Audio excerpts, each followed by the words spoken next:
Selam aleikum, thot deshta ta di a duhet paguaj zeqat për dukatin që e vendos gruaja çdo ditë. Aleikum salam rahmetullah.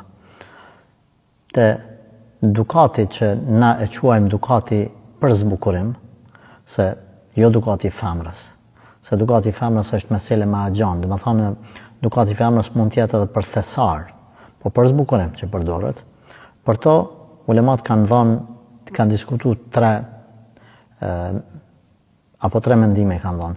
Duhet me dhënë çdo vit, mendimi i parë, mendimi i dytë duhet me dhënë vetëm një herë, herën e parë, edhe mendimi i tretë që nuk duhet me dhënë fare. Çfarë themi? Përderisa dukati nuk kalon në thesar, edhe gruaja e vendos ata her pas here, nuk është patjetër çdo ditë. Edhe nuk është ndonjë shumë marramense. Po them shumë marramense, për shembull 1 kg, 2 kg. Por janë 150 gram plus minus, dhe më thonë 70 gram, 80, normal zeqati pëtë në 80 sa gram, i ka 100 gram, 150, 200, edhe nëse i ka, edhe i vendos ato her pas here.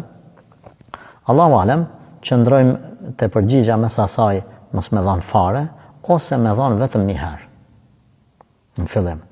Sepse është një filozofi kush e kupton, dhe më thonë meselen pse i për zeqati tjere, themi që inshallah taala ka lehtësim këtu në këtë mesele, unë këtë përgjigje jap që ose jep një herë në fillim ose nuk jep fare. Por nëse fillon gruaja pastaj çdo parë që i bie në dorë me ble lira, edhe mi thon letrin këtu, edhe kur nuk i përdor, edhe bile nuk i ka më atë varsën fare, domethënë i ka vetëm lirat pa atë varsën e vogël, nuk mundet me ngjitë edhe me dasht, thjesht i ka palu dikun, themi tash ka kalu në thesar. Nuk është më dukat për zbukurim. E para thesarin duhet me dhanë zeqat.